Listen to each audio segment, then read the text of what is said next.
Hare Krishna. So I would like to welcome all our guests and devotees to the fourth session of ours in the Science of Self-Realization, the essence of the Gita. Yesterday, we discussed in detail about, according to the essence of Vedas, of Upanishads in the form of Bhagavad Gita, who the cause of all causes, who is the ultimate controller, proprietor and supreme enjoyer is.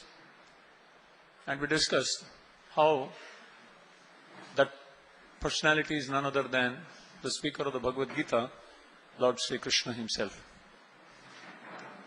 And we discussed little in detail about what is the difference between God with a capital G and the Devatas, demigods, Bhagavan and the Devatas. How the Devatas are part of this creation. They are created by the Supreme. They are subordinate controllers, empowered by the Lord to manage the affairs of the universe, relatively more empowered than the living entities on this planet Earth. And we discussed about how he descends sometimes to perform wonderful activities to attract the heart of the living entities and purify themselves.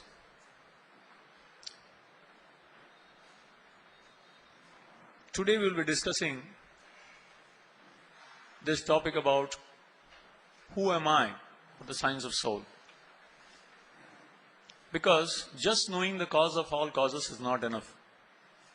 We have to know who are we in relationship with the Supreme, so that we can know what is our duty. If a person is asked to enter a big company and said, go and work there, he will say, tell me who I am first of all in this organization. Am I the manager? Am I the worker? Where do I fit into the picture? Then according to my status, I will do my activities. So therefore, one has to understand who we are and what is our position in relationship with the Supreme. So today we will discuss this particular topic. Who am I?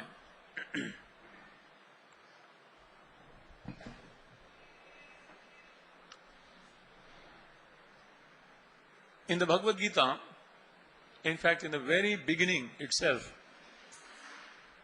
Krishna makes it very clear to Arjuna about the real identity of all living entities. It is said there that our real identity is, we are not this temporary body, but the eternal soul. This body is temporary. It is born, it stays for some time, and it dies. But then, the soul, which is the resident of the body, is eternal. There is no death and there is no birth for the soul. It is eternal, undying and primeval. To get a little understanding of what the soul is, there is an incident described. Once there was a sage whose name was Lomasa Rishi. This Rishi was given a benediction that his one hair would fall in one day of Brahma. And he would die only when all the hairs of his body would fall off. Now, one day of Brahma is a really long time. The scriptures describe what is the lifespan of Brahma. Sahasra Yuga Paryantam Aharyat Brahmano Viduhu. The day, the age that we are living in is called Kali Yuga. Kali Yuga, the duration is 4,32,000 years, of which we have passed only 5,000 years. That means 4,27,000 years to go. Prior to that was Dwapar Yuga, and that was double of Kali Yuga, 8,64,000 years. Prior to Dwapar Yuga was Treta Yuga, and that was 3 times Kali Yuga.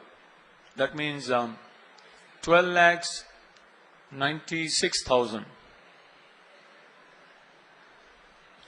And prior to that was Satyuga. That means 4 times Kali Yuga, and that is 17,28,000 years.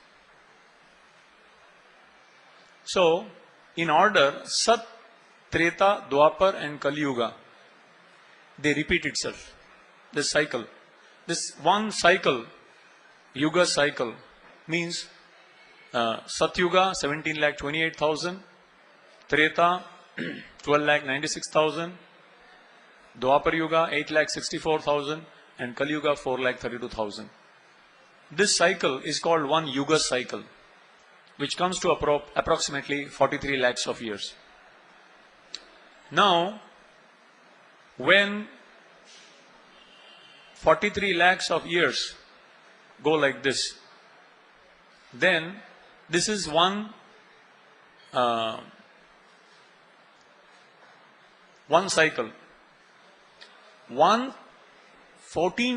78 times when this happens, that is called one Manvantara. And in one Manvantara, all the Devatas change. That means 43 lakhs into 78. And when 14 times all the Manvantaras change, that is one day of Brahma. That means 1,000 times 43 lakhs of years. That is one day of Brahma. 12 hours. So 43 lakhs into 1,000. Into 2. That means his day and his night. Now, this Lomas Rishi was given a benediction that he would die only when all the hairs of his body would fall. And in one day of Brahma, his one hair would fall. One day this Rishi was sitting on the banks of the Ganges and deep in meditation, and the sun was scorching. So his disciples decided to build a hut above him so that he will be protected from the sun. And when Lomas Rishi came to, consciousness, he just looked around. He said, "What are you doing?" They said, "No, we are building you a nice hut so that you can be comfortable." So Lomas Rishi said, "Life is too short. Don't waste your time on this." Lomas Rishi is saying this, who has a lifespan of innumerable numbers of years. In addition to that, Lomas Rishi was a very hairy personality. So you can imagine how long he is going to live. But he says, life is too short. But somehow the great illusion is, we think that we are going to live eternally. But the fact is, the body is, right from day one, actually it's like an arrow shot. It's a question of time. From the womb to the tomb, the journey has already begun. Whereas the soul is eternal. Now, again, what is the proof for the existence of the soul? Because we have to be very scientific. Anyone can claim anything, but we have to be very scientific and systematic to understand things. Let's try to understand what is the evidence for the existence of the soul. Firstly, it's all together? Firstly, common sense, which is uncommonly found, as they say. Common sense says that we are not this body. When someone dies, people start beating their chest and say, so and so has passed away. Right? Guzar gaye. Now, who has passed away? If we are the body is lying right there. Why don't we now nourish the body, feed the body, embrace the body? We say, so and so has passed away. So common sense tells that actually whom we thought we are having a relationship with is not the body, but someone else who was living within the body. It is amazing that the same personality who was so much lovable, you could not live without that person even for a moment. What is it? The absence of which makes that person so abominable that you don't want to stay, you can't live with him anymore. As early you can get rid of the body, the better. I had this experience many years ago when one of my relatives died. Old man, 60 years, and his wife, 55 years. I was the only male member around that time. So she requested me to be there with him for the night before the children could come from overseas and other places and do the last rites. And that night, because it was kept on ice and all that, I was asked to stay with the body. This was a person on whose lap I was brought up, very dear to me. But that night I was so scared to sleep in the same room with that person. In fact, every time I would see, I hope he wouldn't get up. And then the night I was thinking, why am I so scared? I used to love this person so much, but today I am afraid that he will get up. And I couldn't get a sleep, waiting for the morning.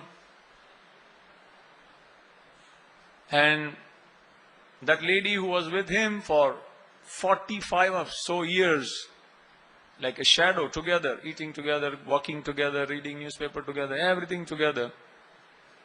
And I asked her, you would like to stay in the same room? She said, no, you be there, I will be in the next room. So, at that time I was thinking, what is it? The presence of which makes the body so lovable, so adorable, and the absence of which makes that body so obnoxious that earlier we took a bath and touched that person, now we touch that person and take a bath to purify ourselves. Isn't it interesting? This needs to be meditated on. What is it? The presence of which makes the body alive, full of energy, life, and the absence of which makes it simply disintegrate, degrade in time.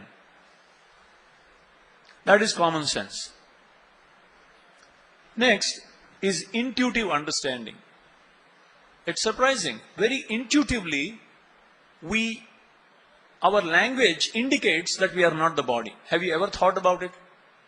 For example, we say, my hand, my leg, my nose, right?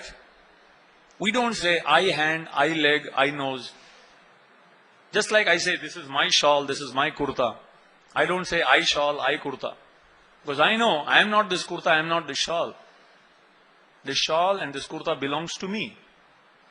Similarly, we say, my hand, my leg. If you say, my hand and my leg, who is me? Who am I? To whom belongs this hand and leg? So intuitively, we are indicating through our language that this body belongs to me, but I am not this body. I am something different from the body. And if I am different, who is that?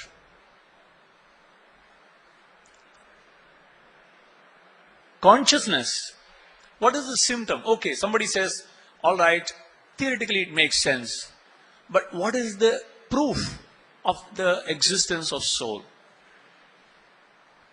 I remember one time there was a medical college we were speaking. and somebody stood up and challenged, and he said, "Can you show me the soul? If you show, then I'll agree. We will accept."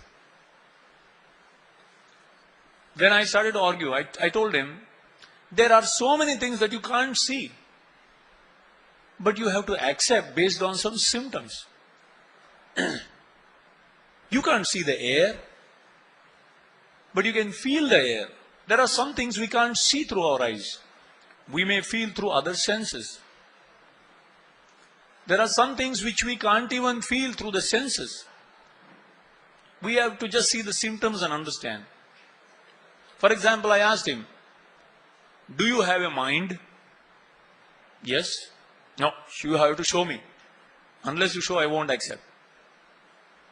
"Will you take out the mind and show me?" But we see the face of a person, I say, "Oh, your mind is very disturbed." How? Face is the index of the mind. Right? By symptom on the face, I know that, oh, this man is very disturbed. Or this man is very happy. This man is very sad.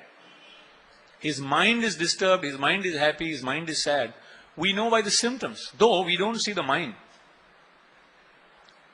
Subtler than the mind is the intelligence. We don't see anyone's intelligence, and if you break his head and take out the grey matter, that's not intelligence. Elephant may have more grey matter than the human being, but that's not indication. What is the sign of intelligence? Someone is quick to grasp something, some point, then we say, "My God, is very intelligent." Quickly he grasped it. In fact, the International Association of Mentally Handicapped, international organization, they define intelligence as the ability to adapt to a new environment. How quickly you can adapt to the subtleties, nuances, finer nuances of an environment.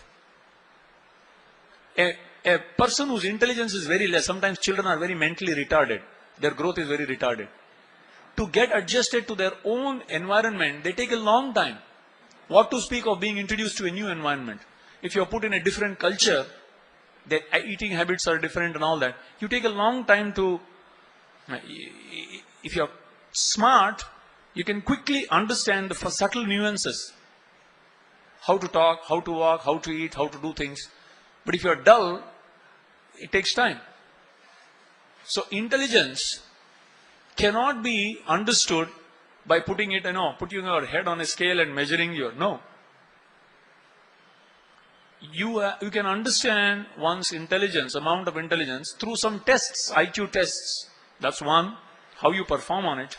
Or how quickly people grasp some subtle points. So by that, we can know. But you can't see the intelligence. So I said, you can't see the intelligence, that means you don't have. Do you agree that?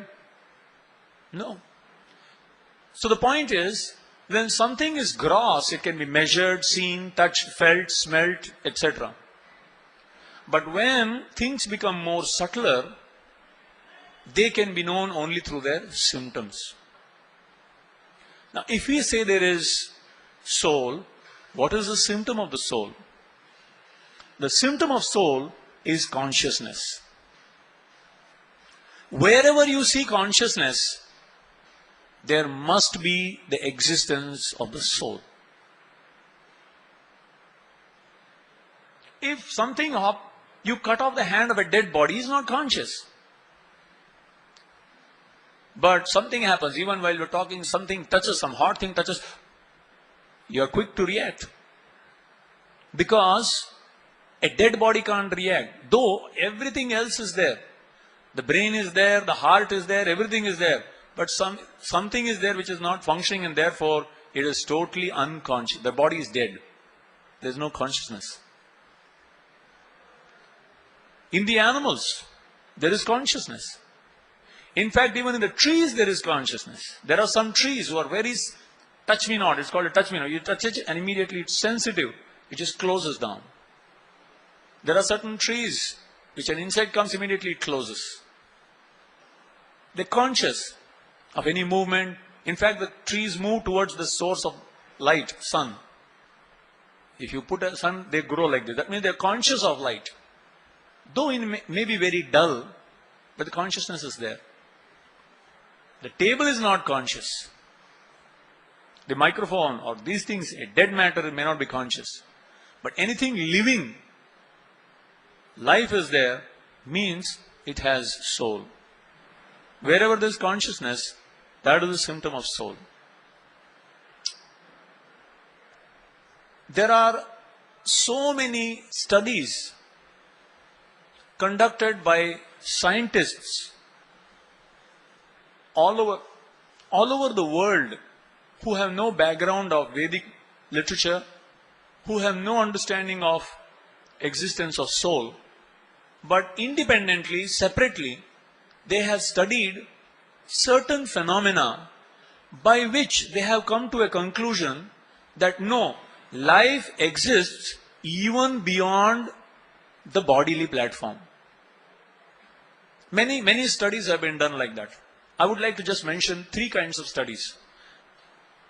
One kind of study is called as near-death experiences. It's called the NDE study or OBE, out-of-body experience. Many studies all over the world it has happened. But the principle of this study is, a person is declared to be dead. His ECG is flat, his EEG is flat, everything is flat, including the person. Now, for all practical purposes, such a person is dead. They have tried resuscitation, artificial breathing, nothing has happened. No response for about more than half an hour, 45 minutes. And just before they are about to pack up the body and send to the relatives for final rites, that person has revived, come back to life. And after coming back to life, he has reported that he was out of the body, hanging somewhere in the air and watching his body and what was happening in the room at that time, perfectly. In fact, there was one German fellow, when he was operated on the table, he collapsed on the table, he died. And half an hour later he came back. When they were about to give up, he came back. And he started after the operation chastising the doctor.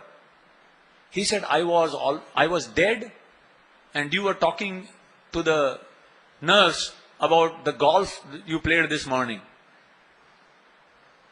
The doctor was shocked. He said, how did you know? You were dead. Clinically you were dead. So these cases are called near-death experience or out-of-body experience, where a person is clinically declared to be dead, but after few, sometimes half an hour or sometimes more, the person comes back and reports everything that went on when he was supposed to be dead. This is called near-death experiences. And one of the pioneers in this study is one Dr. Michael Sabom from the Emory Medical School.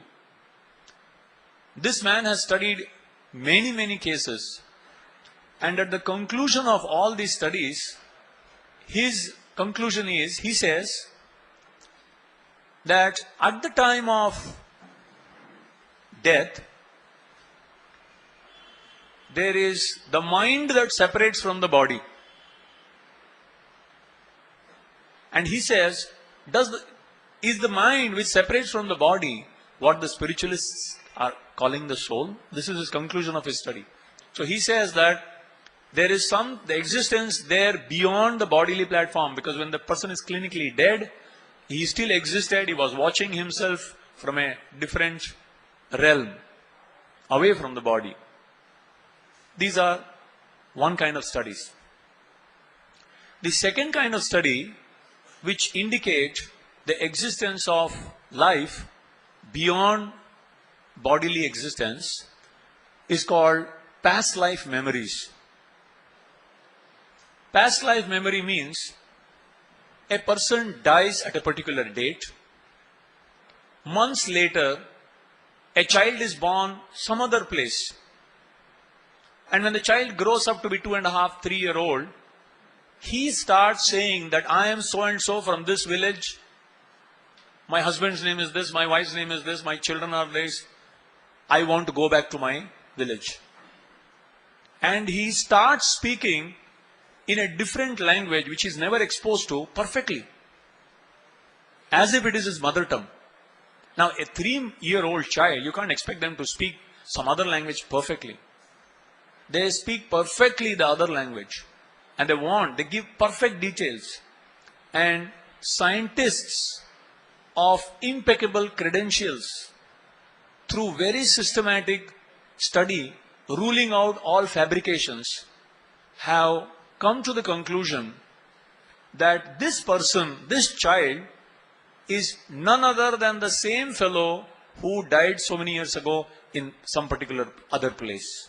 Sometimes in different countries, sometimes in different states, sometimes in different localities, sometimes in the same village, sometimes in the neighborhood.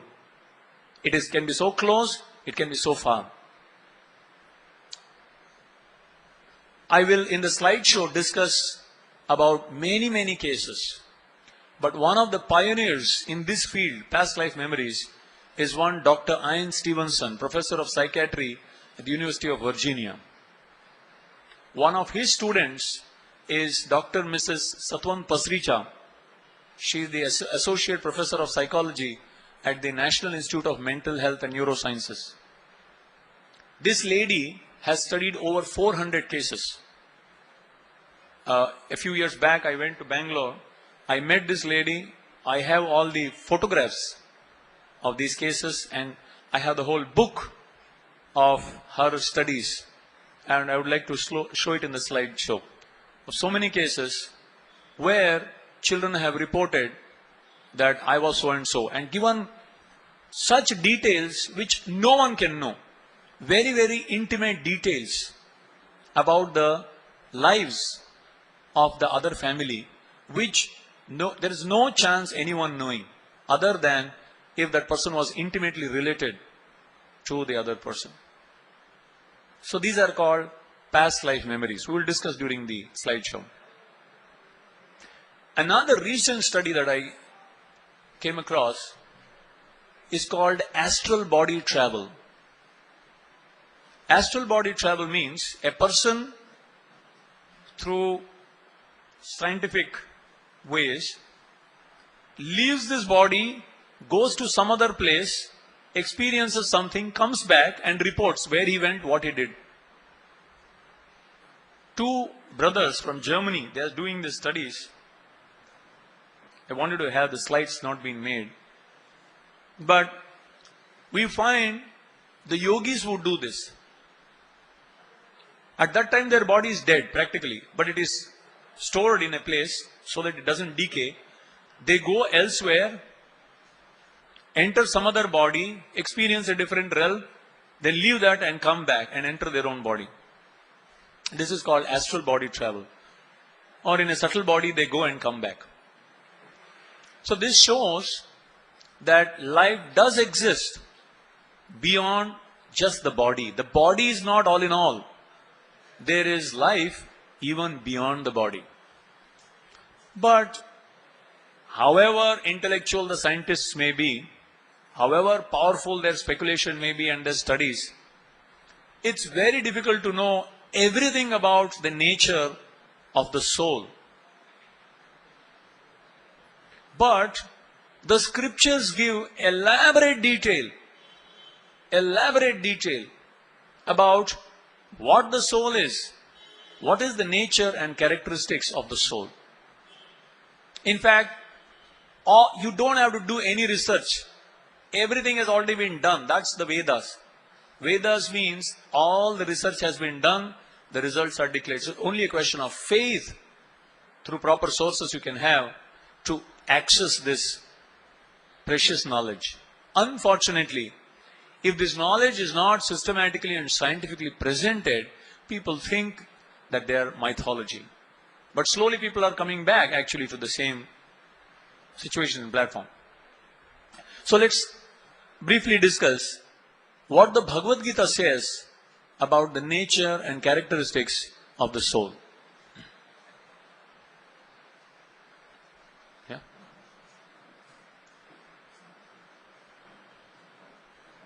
Yeah.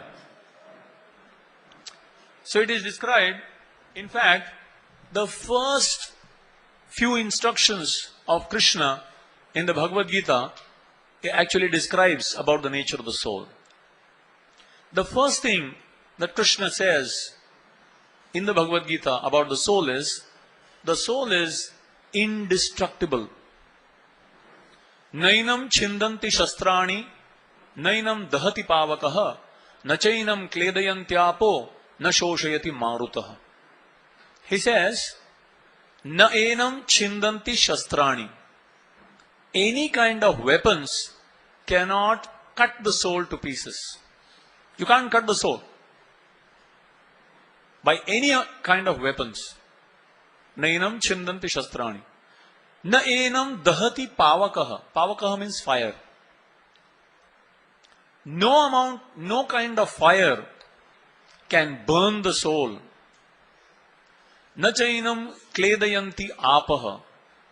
Any kind of water, acids, or any kind of solutions cannot dissolve the soul. It's not that you put in sulfuric acid and it will get dissolved. No. Na shoshayati marutaha. Air cannot wither the soul. Weapons cannot cut it. Fire cannot burn it. Solutions cannot dissolve it. Air cannot wither the soul. Most powerful structures in the universe, anything that is material, over a period of time, either the weapons destroy it, or fire burns it, through sun, through rain, through air. Everything disintegrates. Even the most powerful structures, all the great empires built by solid stone, huge columns and structures, today are simply in a dilapidated state. But the soul is indestructible by anything material. No weapon, no fire, no water, no air can ever affect the soul. It is indestructible. Achedyoyam, adahyoyam, akledyo, ashosha evacha. Nitya sarvagata sthanur achaloyam sanatana. He says it is indestructible. Next is, the soul is an individual. The soul is in your body is different from the soul in my body. The soul in my body is different from the soul in his body or her body or everyone's, an animal's body or a plant's body. All the souls in individual bodies are an individual entity. They are separate. Krishna says in the Bhagavad Gita, Natvevaham jatunasam, natvam neme janadhipaha, nachayvana bhavishyamaha, sarve vayamatah param. O Arjun, there was never a time that I did not exist, nor you, nor all the kings who are gathered in the battlefield of Kurukshetra, nor in the future shall any of us ever cease to be. That means all of us individually, eternally will continue to exist. The body may perish, but the soul will not, and eternally they will remain separate individual. Even after a liberation, they continue to remain individual. Because the soul is an individual entity, it will maintain its individuality. The soul is Satchidananda. Now, it sounds very esoteric. What is the Satchidananda? But what it means is very simple. Sat means eternal. Chit means full of knowledge. And Ananda means full of bliss. That is the constitutional nature of the soul. Why is it that none of us think that we are going to die? Have you ever thought about it? In fact, in the Mahabharata, there is a beautiful incident. When the Pandavas in the forest, one day they become very thirsty, and Yudhishthira Maharaj tells to youngest brother, Sahadev, go and get a water. And about to drink the water, there is a yaksha who says, if you drink this water, first answer my question, otherwise you will die. He says, no, I'll answer later, first I will drink. And he actually dies. Then Nakul comes, he dies. Bhima comes, dies. Arjuna comes, dies. Yudhishthira Maharaj goes, is about to drink, and the yaksha says, You will get the same result as your brothers if you don't answer my questions. And Yudhishthira Maharaj asks, all right, fire your questions. Like a quiz contest, fire, rapid fire. And what follows in the Mahabharata is a very interesting question-answer session. Beautiful questions and amazing answers. But that's not the topic for today. So I will not go into that. But one very interesting question that Yaksha, who is actually Yamraj, who is testing, the Lord of Death, he is asking. He asks Yudhishthira Maharaj, what is the most amazing thing in this world? What is the most wonderful thing? And what did you think Yudhishthira replied? He didn't say the 7 wonders of the world, hanging out of Babylonia, Great Wall of China. I don't know whether they existed at that time, 5,000 years, right? So, Yudhishthira Maharaj replies, very interesting, listen to this. Ahani ahani bhutani gacchanti hi yamalayam sheshasthavaram icchanti kimascharyamatah param. He says, ahani ahani bhutani. Ahani ahani means many innumerable bhutani, living entities. Gacchanti hi yamalayam. Every day people are dying. Pick up the newspaper. So many died out of earthquake, so many fell from the building, collapse or whatever. All day in and day out people are dying. So many people are entering the mouth of death. Gacchanti hi yamalayam. But Sheshaha, the remaining ones, sthavaram icchanti. They want to live permanently here itself. Kim ascharyamatah param. He says, what can be more wonderful than this? No one has ever lived long. Everyone dies, but everyone thinks that I am an exception case. Even a 95-year fellow has a 20-year plan how to enjoy life. Isn't it amazing? Sometimes you go to this Baikala Sabji market, you see, all this goats standing in line, about to be slaughtered in a slaughterhouse. And one by one, they are brought and slaughtered. They are in a line. And one is being slaughtered, the other fellow is just chewing the grass. Happily, blissfully unaware that his number is going to come next. Similarly, that's all our situation. Can you imagine if you were made to stand in a line and there is a machine that just chops off the head and you are going and then you are given an ice cream in hand. Eat till you go there. Will you just go on licking the ice cream when your next number is next? You will be sweating. You can't taste the ice cream. In fact, it will melt in your hand. But amazingly, surprisingly, everyone knows they're going to die, as sure as death. But no one is planning about it. No one is even thinking. In fact, like an ostrich, they don't want to talk about it. Come on, don't be so pessimistic. Why do you talk about death? It's too far. And we are chewing our grass of enjoyment. No problem. He says, what can be more wonderful than this? So Sat, that's the nature. Actually, why? Why do we feel like that? In spite of the fact that people are dying, we don't feel we will die. Because actually we don't die. For the soul, there is no birth. For the soul, there is no death. For the soul, there is no old age. For the soul, there is no disease. The soul is na jayate mriyate va kadachin na ayam bhutva bhavitavana bhuyah ajo nitya shashvatoyam purano na hanyate hanyamane sharire. Krishna says, na jayate, the soul is never born. Na mriyate, the soul never dies. Na ayam bhutva bhavitavana bhuyah. Never was there time that soul did not exist, is not existing, or will not exist. Ajaha, it is unborn. Nityaha, eternal. Shashvataha, everlasting. Purano, primeval. Nahanyate hanyamane sharire. When the body is killed, the soul is not killed. So therefore, when the soul identifies itself with the body, thinking that this is me, I am Ramesh, Mahesh, Suresh, Dinesh, whatever, I am an Indian. and you want to make the body, which is asat, into sat, then starts all the problem. So that is the nature of the soul. Why we feel that we are not going to die? Because actually we never die, the soul never dies. But this dress, the body, that has to be taken off at a particular time when it is worn out. Chit, the soul is full of knowledge. What is education? The word education comes from the word educare, which means to bring out what is within. All knowledge is within. The purpose of education is to create such an environment to bring out the nature of the soul. The soul is chit, full of knowledge. It's a fact.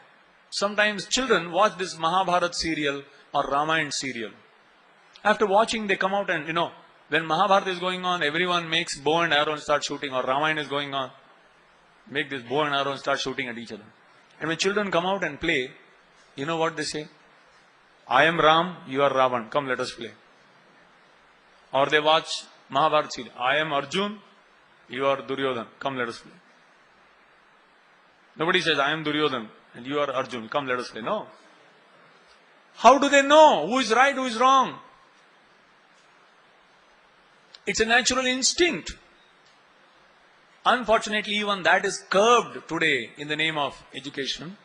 But otherwise, the nature of the soul is, it is knowledgeable. It has to be just brought out, uncovered. Chit. That is the process of education, to bring out the actual nature of the soul, which is full of consciousness. Therefore, it is called self-realization. You have the wealth, you have to realize you have it. It's not called self-understanding or self-intellectualization. No, it's called self-realization. The knowledge is there within, but you have to put yourself in an environment where that natural propensity of the soul manifests. Then, Ananda. Why none of us want to be unhappy? Why all of us are looking for happiness? Because the nature of the soul is blissful, Anandamaya. But when we think we are the body, and we look for happiness on the bodily platform, then we look for sense gratification. The eyes look for some good things, ears look for something, what we discussed in the first day. But nobody realizes that the soul is thirsty. Real Ananda is only when the soul is satisfied. Simply satisfying the senses and looking for Ananda, you won't find it. Real Ananda is the nature of the soul. The soul must be satisfied. Why we are all looking for happiness? Because that's the nature of the soul. So therefore, the soul is Satchidananda, eternal, knowledgeable, fully knowledgeable, cognizant and blissful. And the body is just the opposite.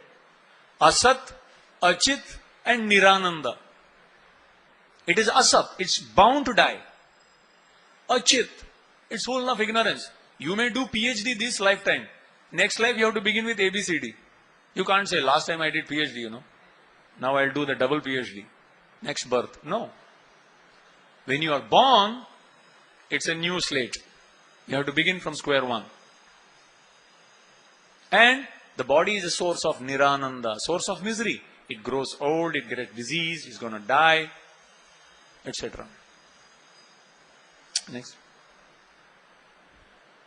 Somebody may say, where is the soul? Can I peep into the ear or the nose or the mouth? That's described in the Gita or in the Upanishads.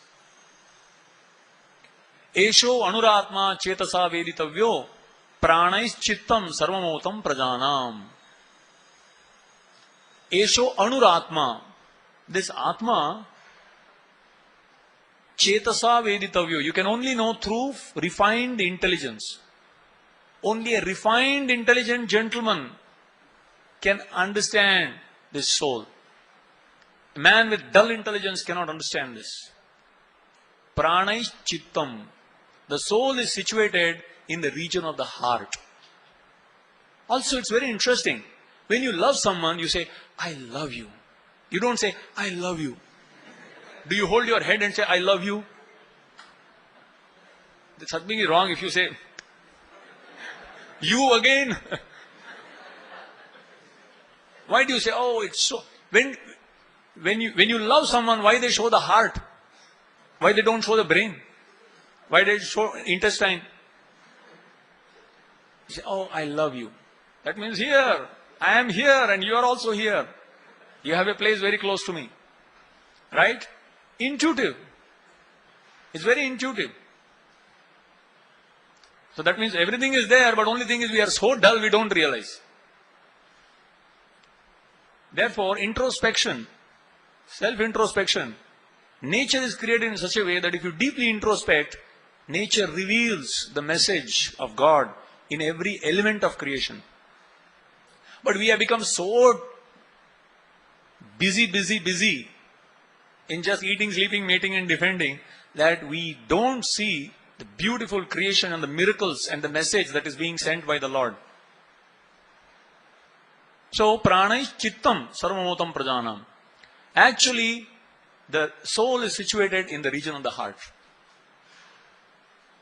When the heart, it's very interesting that the first thing is the heart stops beating. Whole life the heart is beating, love dub, right? Now, for any instrument to work, you need to charge it. Battery goes away. So, at night do you put your heart for charging in the plug point somewhere? And the whole day it beats? How is it that the heart is just beating? Now the scientists may explain so many chemicals, whatever. You put all the chemicals in a dead heart and make it beat. They can't. Any amount of chemicals being introduced, any electricity introduced, can't make a dead heart beat again. Bring back a person to life. If you are simply chemicals, introduce the chemicals and make him alive. You can't, because the person has walked away. The actual personality has gone. He's dead. So what is it that makes the heart beat? It's actually the soul.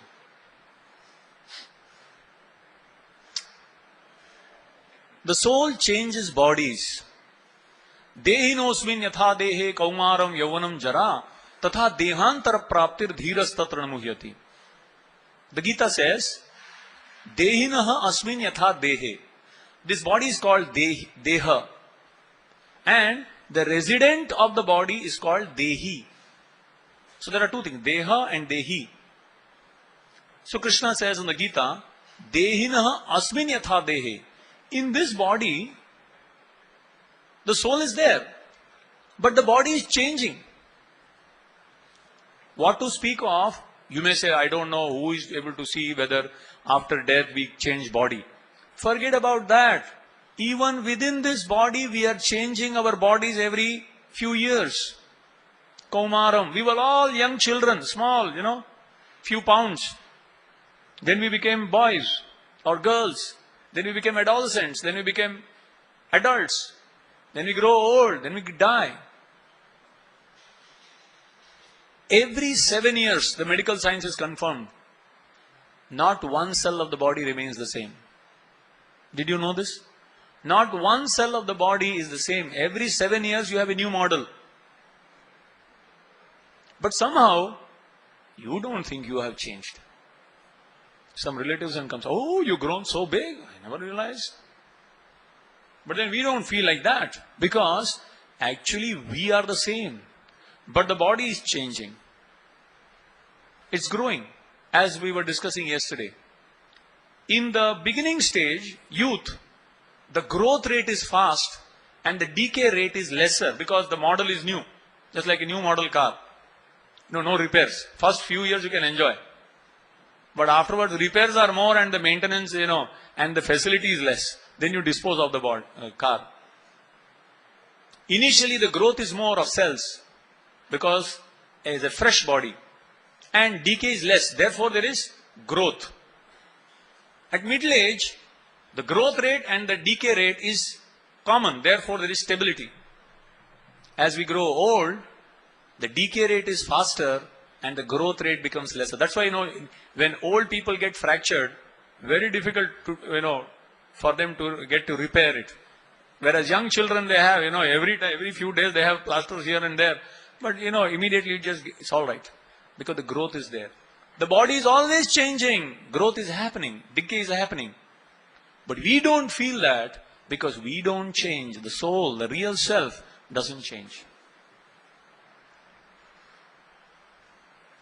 When the body is worn out, when the body is totally, just like when you have a car and the car becomes a useless thing, for maintenance you spend more than what you get from it, then you think of disposing the car and buying a new model. So if you have a 1902 model, in 1999, it's very old. Then you want to dispose of and buy 2000 model. Right? Similarly, when this body becomes totally useless, the soul says this is totally useless. It gives up this body to take on a new body. 1 minute. It is infinitesimally small. Now you may say, Acha, we are not the body, we are the soul. Can we see the soul? Now we have a powerful microscope, so we can zero in. Actually, it is very, very small. How small? The Upanishads describe. Keshagra shatabhagasya shatadha kalpitasya cha. Kesha agra, pull out a hair. And the tip of the hair, Kesha agra, agra means front portion. Shatabhagasya, you divide it into 100 pieces. Take one piece and divide that into again 100. That is the size of the soul, approximately. 1/10,000th the tip of the hair. This is the size of the soul. Kesha agra shatabhagasya shatadha kalpitasya cha. If you imagine the tip of the hair being cut into 10,000 pieces, if you can imagine what will be the size of that one piece, 1/10,000th the tip of the hair, that is the size of the soul. And the size of the soul in a microbe, in a bacteria, in a virus is the same as the size of the soul in the elephant and the giraffe. It's not that the elephant has a big soul and a rhinoceros has a long soul and a giraffe has a tall soul. No, same soul, 1/10,000th the tip of the hair, whether you are a wrestler or you are a featherweight. The soul is same. 1/10,000th the tip of the hair. Just imagine how powerful is the soul. Just 1/10,000th the tip of the body and the elephant is moving and a 80-kilo man is moving, probably running, jogging. And if the same soul leaves, it takes 4 men to carry. Ram Nam Satya hai. And they also get exhausted after some time. The body becomes so heavy. But 1/10,000th tip of the hair, the soul is so powerful, it carries the body. He may jump and get Olympic high jump gold also. Isn't it amazing? That's the power of the soul. Then somebody may see, all right, if it is so small, is it possible to, put under an electron microscope, super electron microscope, and just let us see the soul? No. Because the Gita says, Avyaktoyam achintyoyam avikaryoyam uchyate. Avyakta. Vyakta means it can be seen, perceived by the senses. Avyakta means it cannot be seen by the gross material senses. To the gross material senses, it cannot be seen. Not only that, achintyoyam. It is inconceivable. You can't even conceive it in your mind. Why? Because the soul is not made of matter. The soul is not matter. The soul is made of spirit. Therefore, even though the soul is 1/10,000th the tip of the hair, through our gross eyes or through our gross senses, even with very powerful instruments, we can never see the soul. Or we can never, that's why it is said, Ascharyavat pashyati kashchidenam, Ascharyavat vadati tathaiva chanyah, Ascharyavat chainamanya shrunoti, shrutvapienam vedana chaiva kashchit. Somebody hear about the soul as amazing, somebody think about the soul as amazing, but in spite of all of this, no one can ever understand what is the soul. It requires spiritual intelligence to appreciate the presence of the soul.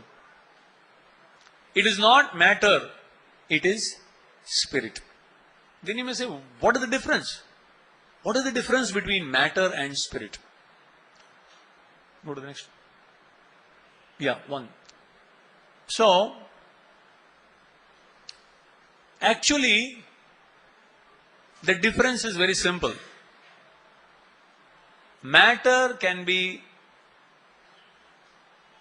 in and of itself has no form. It is the presence of the spirit which gives form to matter. Matter is simply a lump, but spirit is living principle. Spirit gives life to matter. Otherwise, matter is dead. And the spirit soul has a form, therefore the body has a form. Just like this kurta and the shirt has a form because the body has a form. If the body did not have two hands, you wouldn't have had a shirt with two hands. So it's like that. The body has form, the matter has form because the spirit soul has form. And we will discuss that there are three kinds of bodies we have. You will be surprised to know. Not one. There are three bodies we have. The first is the gross body that you are seeing, I am seeing of each other. This is gross body. Under that is the subtle body. Sukshma, sthula. What you are seeing is sthula deha, sthula sharira or gross body. Under that is the sukshma deha, sukshma sharira or subtle body. And under that is the spirit soul. So the body, what you and I see of each other, is the gross body. And this gross body is made up of, can you go down? 5 elements. Bhumir, Apo, Analo, Vayu, Kham. Krishna describes in the Bhagavad Gita. Bhumi is the earth matter. Next. Water, Apaha. Then Anala. Then Vayu. Then Kham. These are the 5 elements of which this body is made. Ultimately. That's all. Nothing else. Just like this building is made up of maybe some cement, some iron, some water that is mixed, and then some wood or whatever. Few basic items composes any building. Similarly, any body, an ant's body, a tree's body, or a man's body, or anything, it is made up of 5 elements. Earth, water, fire, air, ether. Earth element is that element which when the body is burnt, some ashes remain. So that earth element turns into ashes. That is the earth element. Then there is water element. The blood is flowing. There is plasma. In fact, 70% of human body is watery element. If the watery element was not there, the blood and the lymph and the plasma would not flow. If the blood is clotted somewhere, finished, we will die. The blood is always moving. That is the watery element. Bhumir, Apo. Then there is fire. You may say, what? Fire in body? Fire is applied only after we die. No. This is a subtle fire. Just like fire burns, right? Acids. These acids are there within the body. Digestive juices. Otherwise, when you eat when you eat food, how is it digested? That's why it is called Jathar Agni. If your Jathar Agni goes poor, then you can't digest. Those who have digestive problems is because they have no digestive fire. acids are produced. That's why you say hyperacidity. When you have hyperacidity, too much of acid is created, or if you don't take something to consume, then it starts burning your intestines. And therefore you start feeling pain. So many acids are there.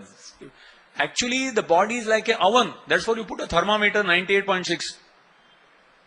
If it goes below that, finished. Or if it is too much heated up, then it's finished. Above 108. So this is like a thermostat. You have to maintain the body temperature.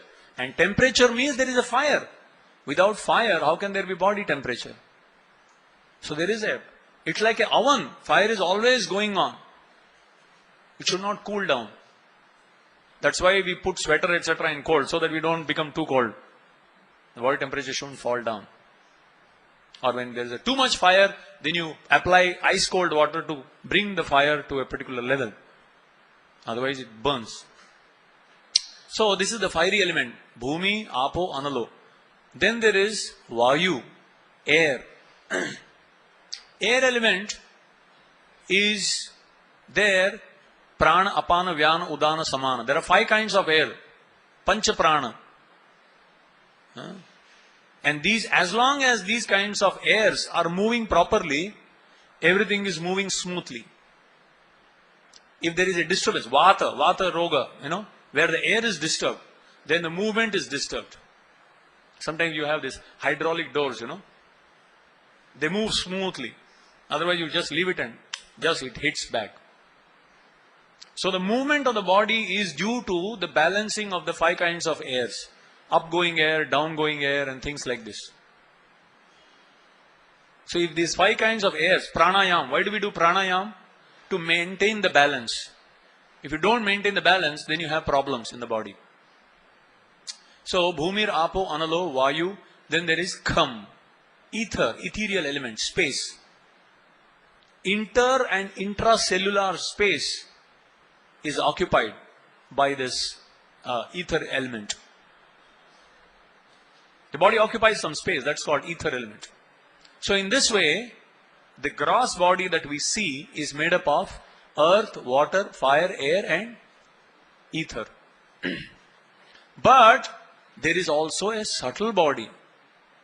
And the subtle body is made up of 3 elements. Mind, Mana, Buddhi, Ahankar. Mind, intelligence and ego. And it is the mind, intelligence and ego which is doing the activity within. The mind has 3 functions. Just like before you leave this room, you already decide, I have to go out from the gate, take a bus or a rickshaw, go to the station, from there take a train and go home. Only after that you start walking. So first you think, then you feel that I have to do that, then you will, and then you act. So that is the function of the mind, to plan before acting. I have planned what I am going to speak, then only I am speaking. I am not sitting and just, whatever is coming in my mouth. So this is done by the mind. And then, intelligence does the function of discriminating. What I should speak to this audience, what I should not speak. How I should speak, how I should not speak. What is correct, what is wrong. What is truth, what is false. That discrimination is made by the intelligence. What to do, what not to do. That is the subtle function. And then there is the mithya ahankar. So that is the last chain which connects to the soul. The chain which connects the body to the soul is the false ego. And because you identify yourself with the false ego, which is connected to the intelligence, which is connected to the mind, and mind is connected to the body, therefore, whatever happens to the body, you think it is happening to you. Because of false ego, we think we are the body. Ahankar. I am very powerful. Right? You are very proud. But actually, this body may be powerful, but you are the same size as any other fellow. When you identify yourself with the body and think that, oh, I am this, I am so and so, I am so and so, that is called ahankar. So in this way, the subtle body is the covering for the soul, and the gross body covers the subtle body. And what is death? Death means death of the gross body only. The subtle body doesn't die. The subtle body takes the soul to another body. And therefore, many a times, due to particular kind of karma, which we'll discuss tomorrow, a person starts remembering his past life. Because the subtle body is there. All the impressions is actually made in the subtle body. The gross body dies, but it's the subtle body that takes to the gross body.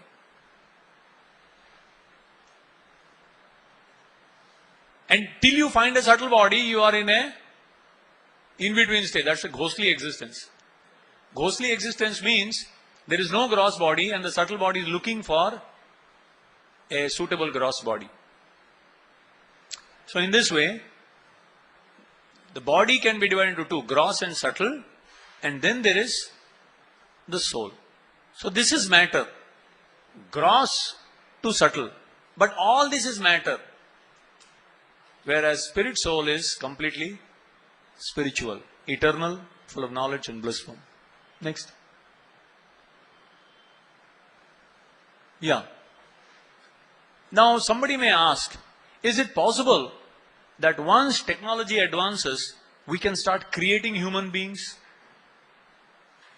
Can man manufacture a machine which will act exactly like a human being? Or rather, can we, technology advance to one stage, we will start manufacturing human beings? Take an Einstein and make 50 Xerox copies so that we need such kind of people. Is it possible? Absolutely not. Because any amount of chemical combination cannot create life, cannot create soul. Soul cannot be created, soul cannot be destroyed. Soul is eternal. No one can manufacture a soul. And therefore, machines are designed by or programmed by humans, but machines in and of themselves cannot have feelings, cannot have all the cognizance like the human beings or any other animals. You can create something like an animal, but you can't create another animal because you can't create a soul. Soul cannot be created. And soul cannot be manipulated. It is totally spiritual. It's beyond the material realm of existence. Next. Because humans have an independent consciousness. A machine can be programmed. A robot can be programmed. When you walk home, you can be programmed to say, oh, welcome. I'm very happy to see you. I love you very much. Just to make you feel happy. You may program the computer to say it. But it does not feel it. It has no sense. You can program it to curse you also. But a person, an individual is different because there is consciousness. Yeah, next. So somebody may say, wow, thank you very much. Now I am self-realized. I cannot be killed. I am eternal, full of knowledge and blissful. And therefore, I am God. No one can kill me. No weapons can destroy me. What is the difference between God and a living entity like all of us? Let us discuss that. We are not gods, but we are God apostrophe S. We belong to God. Krishna says in the Bhagavad Gita, Mamaivamsho jivaloke jivabhuta sanatanaha manashashtani indriyani prakritisthani karshati. It's a very important statement. In the 15th chapter, 7th verse of the Bhagavad Gita, Krishna is saying, Mama eva anshaha jivaloke. In this creation, jivaloke, Jiva Bhuta, all the living entities are Mama Eva Anshaha. They are all my tiny part and parcel. They are all tiny fragments of mine. How? For few moments, Sanatanaha. All the living entities, living sparks, the souls, are eternally tiny part of Krishna. If Krishna is the body, then we are all like the finger. Right? The finger is a part of the body. The finger is not the body. Similarly, all of us, all the living entities, fragment souls, are part of God. And therefore, when we purify ourselves, we become godly. We don't become God. We become godly.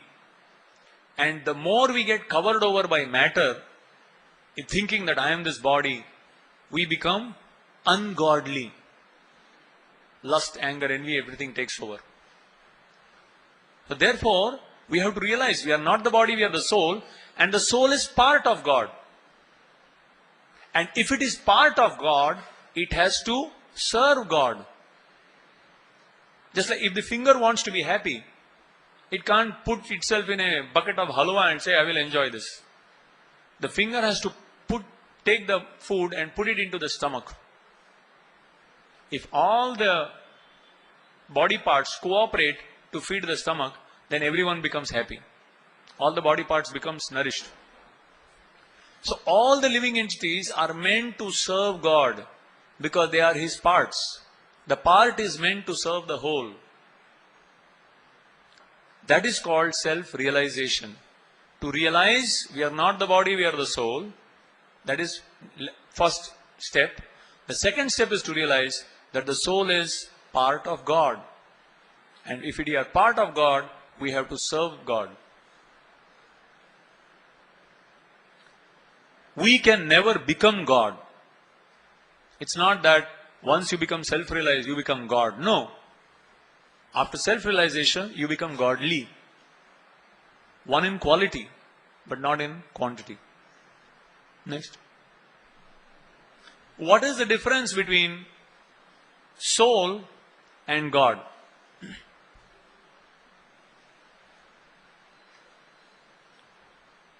Every soul is called Jivatma. Not only humans, in all the different species, they are called Jivatma.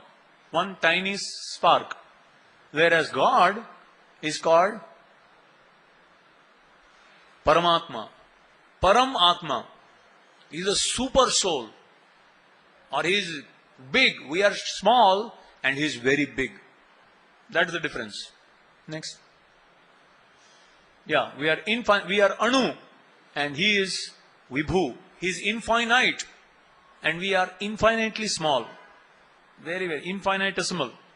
Whereas he is infinite. He is unlimited and we are limited. Next. In terms of our power, in terms of our intelligence, in terms of our beauty, in terms of our fame, everything. We are tiny, but he is very, very big.